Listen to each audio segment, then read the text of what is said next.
Hey guys, Ricardo here and welcome to another blog tech tips. And of course, in today's tutorial, guys, I have the S22 Ultra from Samsung. And of course, I'll be showing you to take pictures that have the detail enhancer used. All right, so the detail enhancer will give you pictures with very sharp details. Do note that the detail enhancer is not the same as the focus enhancer. I'll show you the difference between both the focus enhancer and the detail enhancer. And of course, one is more powerful. Focus enhancer gives a more clear picture, but of course, the detail enhancer goes in to give you those sharper, minuscule details by being more refined. All right, so let me show you what I mean. All right, so let's go ahead, guys, and we're gonna get the camera. So go ahead and launch the camera. Once you're in the camera, guys, as seen here, I'm gonna get a subject. I'm gonna use one of my plants here. There you go. So I'm using this green one here. To use this mode, the focus enhancer is simpler. It's right here. Notice it says, if I tap it, it says focus enhancer off, and it says focus enhancer on. All right, and that has to do with focus has been focusing on the subject. That's not what I'm talking about. That's the basic. I'm going to show you the more advanced version, which is the detail enhancer. So the detail enhancer now goes a little step further.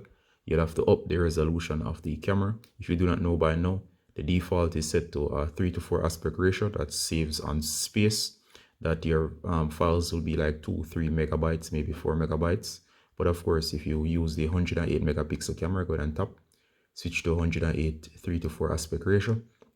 You'll be taking very detailed shots using a higher resolution.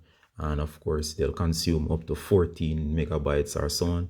But of course, while you do get way more sharpness, do note that this is going to consume your space. But of course, once you're in this mode, guys, one of the things you're going to find out right away is that you'll have the option of using the detail enhancer.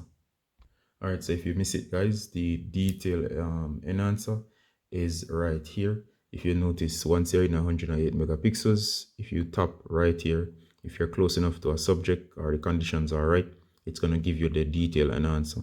So go ahead and tap. If you look here, it shows like a grid. Tap. Notice it says detail enhancer on. You have to turn it on by default, I think. So it's on. When it turns on, in terms of it will show a yellow. So in case you missed it, if it's off, it will be white. All right. So notice the picture on the desk. If I go ahead and, if you notice the picture on the desk, if I go ahead and tap it, it will say here, detail enhancer on. So of course that will mean it will take very sharp photos. You can always mess with the zoom. So I can go in a little closer if I want. I'm going to keep it here though, guys. And let's just allow the camera to settle. All right. So it's on now. I'm going to take a photo. There you go. And notice it takes some time to process. It's using multiple cameras, and it has just processed the photo with the detail enhancer on. And if I go to the photo, notice here, it's super sharp. You can even see it even before zooming. If I go ahead and zoom, notice how clear the picture is. Guys, it shows lots of details. I can see even some slight dust strings on the photo right there. And of course, check out the rocks, guys. It gives the rocks in detail. Of course, I can't, if I go far enough, I'll start to see some noise, but I can go in detail. And you can see it right here. Notice the rocks again, very nice.